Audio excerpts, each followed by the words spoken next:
안녕하십니까. SEBS 뉴스의 김정호입니다. 첫 번째 소식입니다. 현재 우리 학교에서 많은 문제들이 불거지고 있는데요. 이와 관련해 지난 9일 월요일에 우리 학교에서 비상학생총회가 실시됐습니다. 보도에 마성민 기자입니다. 지난 9일 월요일 성신관 앞 잔디밭에서 119 비상학생총회가 실시됐습니다.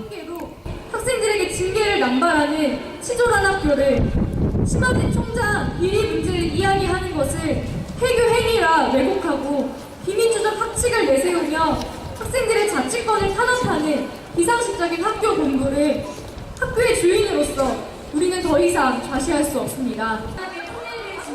현재 학교 내에선 총장의 비리 의혹과 학생 운영위원회 불참 종용 등 많은 논란이 있었는데요. 중학생회장과 학우 2명을 징계하겠다고 통보하였습니다. 이에 대한 진상을 밝히고 민주적인 성신여대를 만들기 위해 이번 비상학생총회가 진행됐습니다.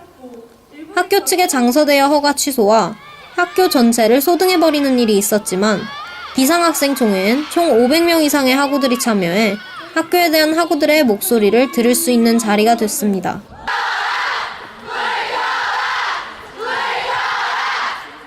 우리의 권리를 스스로 찾아야 한다고 생각을 해서 참여하게 되었고, 혼자였다면 어렵겠지만 많은 학우들과 함께여서 또 잘 성사될 수 있었고 뜻깊은 자리가 된 것 같아요. 그렇다면 이번 비상학생총회에서 학우들은 학교 측에 어떠한 주장을 했을까요? 이번 비상학생총회에서 발의된 안건은 총 4가지인데요.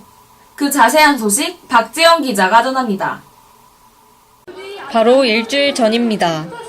지난 9일 월요일 성신관 앞 잔디밭에서 열린 119 비상학생총회에선 총 4가지의 안건이 결정됐습니다. 첫째, 심화진 총장은 공개적으로 사과하고 7억을 배상해야 한다. 둘째, 성신여대 학생들은 심화진 총장을 불신임한다. 셋째, 역사교과서 국정화와 노동시장 구조개혁에 반대하는 특별 결의문을 채택한다. 넷째, 학생 자치 수호를 위한 결의문을 채택한다. 였습니다. 찬성하시는 분은 기표를 들어주시길 부탁드립니다. 첫 번째와 두 번째 안건은 만장일치로, 세 번째는 신임 0표, 기권 1표, 불신임 500여 표로 통과됐는데요. 약 80여 끼가 넘는 밥을 먹지 못하고 있습니다. 처음에는 기세가 등등했던 부총학생회장도 이날 총회엔 동국대학교와 동덕여대 총학생회장의 연대사를 시작으로 안건들이 의결됐고 마지막으로 기자회견 일정을 공지하며 성신관의 총장의 비리를 밝히자는 스티커를 붙이는 것으로 마무리됐습니다. 학대운영위원회, 중앙운영위원회, 학생활동지도위원회. 이름만 들어선 알 수 없는 어려운 기관들이 학교에 너무나도 많은데요. SEBS에서 학우들의 이해를 돕기 위해 한눈에 정리해봤습니다. 보도에 백연재 기자입니다. 지난 10월 5일 학생활동지도위원회란 이름으로 게재된 대자보가 학교에부터 학우들의 이목을 집중시켰는데요. 그 내용은 총학생회의 결산 논란과 비민주적인 자치 운영을 지적하는 내용을 담고 있었습니다. 그 이후에도 총학생회 임원단들의 게시판 글 무단 철거와 관련해 징계를 내리겠다는 글을 몇 차례 게재하기도 했습니다. 이름조차 생소한 학생활동지도위원회. 학생활동지도위원회는 어떤 기구일까요? 학생활동지도위원회란 학생활동과 관련된 사항을 심의 지도하기 위해 설치된 교내 상설기구입니다. 관련 규정을 보면 이 위원회는 부총장이 위원장을 맡고 부위원장은 학생처장이 되며 총위원 9인 이상으로 구성된다고 적혀 있습니다. 하지만 아무리 학교 관련 설명을 뒤져봐도 학생활동지도위원회에 대한 자세한 사항은 학측에선 전혀 찾아볼 수 없었습니다. 두 번째로 설명할 중앙운영위원회는 학생자치기구 중 하나로 총학생회와 단과대학 대표와 동아리 연합회 대표로 구성됩니다. 줄여서 중운인 총학생회의 예산을 심의하는 데 중요한 역할을 하며 올해 6차례에 걸쳐 총학생회에 예산을 심의한 바 있습니다. 마지막으로 확대운영위원회입니다. 줄여서 화군이란 총학생회장단, 각 단과대학 정학생회장, 각과 정학생회장, 그리고 동아리 연합회장의 직선 대표로 구성된 의결기구입니다. 가장 최근 활동으론 지난달 15일 제2차 확대운영위원회를 개최했습니다. 총학생회의 임기가 끝나가는 지금 학교와 학생들의 갈등은 점차 심화되고 있는데요. 어디서부터 이러한 갈등이 시작됐는지 SEBS에서 집중 취재해봤습니다. 보도에 최다래 기자입니다. 하나시키는 그 길엔 학생 중심이 항상 앞장서겠습니다. 학교 측과 총학생회의 본격적인 갈등은 축제를 준비하던 지난 여름부터 시작됐습니다.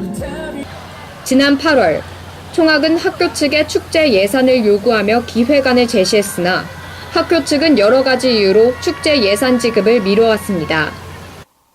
또한 9월 15일, 총학생회는 심화진 총장과의 공개 면담 요청서를 총장실로 전달하고 22일까지 답변을 줄 것을 요구했으나 30일까지도 답변을 받지 못했습니다. 그 이후에도 학교 측은 한현지 총학생회장의 개인적인 SNS 사용에 대해 문제를 지적한 바 있고 지난 10월 5일 학교 측은 한현지 총학생회장과 홍희진 부총학생회장에게 7일에 학생활동지도위원회에 출석할 것을 요구했습니다. 총학생회를 중심으로 1학기 결산안과 심하진 총장 사면임에 대한 학생총회 발의, 그리고 선거세칙 개정과 관련해 논의하기 위한 제2차 확대 운영위원회가 예정돼 있었습니다. 그러나 50명 중 22명만이 참석해 과반수가 참석하지 않아 성사되지 못했고 이때 성사되지 못한 확대 운영위원회는 15일 진행됐습니다. 그리고 그 다음 날인 16일엔 모니터링단이 학교 측의 의심을 떨치고 깨끗한 회비 사용 절차를 밝히기 위해 총학생회비 9월 수입 및 지출 내역을 검토해 공개했으며 21일엔 총장 비리 의혹과 학생운영위원회 불참 종용 등에 대한 진상을 밝히고 민주적인 성신여대를 만들기 위해 열릴 11월 9일 비상학생총회 개최 계획을 학우들에게 알렸습니다. 이어 23일엔 학생활동지도위원회가 총학의 결산 과정에 대해 결과 공고를 했고 총학은 이에 대해 반발하는 입장서를 발표하며 학교 측과 또 한 번 대립했습니다. 그리고 이번 달인 11월 2일 학교는 다시 한번 학생활동지도위원회 결과를 공고하고 총학생회의 자치활동을 인정하지 않겠다고 밝혔습니다. 공금을 마음대로 사용하고 자료를 조작하고 장학금을 강요하는 등 부적절한 행동을 했기 때문이란 건데요. 이에 따라 지난 월요일인 9일엔 예정대로 총학생회를 중심으로 약 500명의 학우들이 모여 비상학생총회가 개최됐고 현재 성신여대에서는 총장 비리에 대한 해결을 촉구하는 활동을 한 11일에는 이와 관련해 여러 기자들과 함께 기자회견을 가졌습니다. 그러나 기자회견이 열리고 비상학생총회가 개최됐는데도 불구하고 총학과 학교 측의 갈등은 약화되기는커녕 더욱 심화되고 있는데요. 이에 따라 학우들의 혼란은 더욱 가중되고 있는 실정입니다. 하루빨리 학교와 총학의 관계 완화와 함께 자주성신, 민주성신의 이름을 되찾을 수 있기를 바랍니다. 지금까지 SEBS 최다리였습니다. 다음 소식입니다. 지난 9일 월요일에 경력개발센터 주최로 채용설명회가 진행됐는데요. 이번 채용설명은 공채를 향한 인사 담당자의 꿀팁이란 주제로 이뤄졌습니다.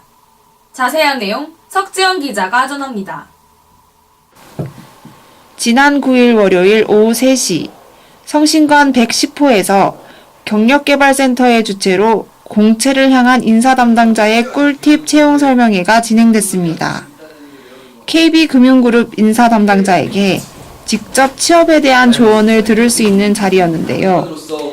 공채를 희망하는 학우들의 많은 참여로 유익한 시간이 됐습니다. 그리고 성신여대 학우들께 현장에 있는 금융권 종사자로서 현장에 있는 생생한 금융 이야기 그리고 금융권을 준비할 때 도움을 줄 수 있는 팁을 전달해주는 그런 시간 가졌습니다. 마지막 소식입니다. 지난 12일 목요일에 면접 스피치 및 아나운서 특강이 진행됐는데요. 이번 특강에선 면접 스피치 노하우와 아나운서 취업 설명을 들을 수 있었습니다. 그 현장을 박소리 기자가 전합니다. 지난 12일 목요일 성신관 110호에서 면접 스피치 및 아나운서 특강이 진행됐습니다. 이번 특강에선 김하늘 아나운서의 면접 스피치 노하우와 송진희 부원장의 취업 설명을 들을 수 있었는데요. 여러분 혹시 아나운서라고 하면 나랑 다른 특히 아나운서를 희망하는 학우들의 참여로 이뤄졌습니다. 취업이 되는 부산은 여기서 혹시 네, 이제 하반기 그리고 내년 상반기 공채가 진행되잖아요. 요즘에 이제 면접 시즌일 텐데 면접에서 성신여대 학생들이 합격할 수 있는 비법 1부에 강의할 거고요. 2부에는 방송사에서도 요즘 한창 공채 기간이에요. JTBC나 KBS 아나운서 시험이 진행 중인데 방송사 취업을 위해서는 어떤 부분들이 필요한지 알려주는 시간을 가질 예정입니다.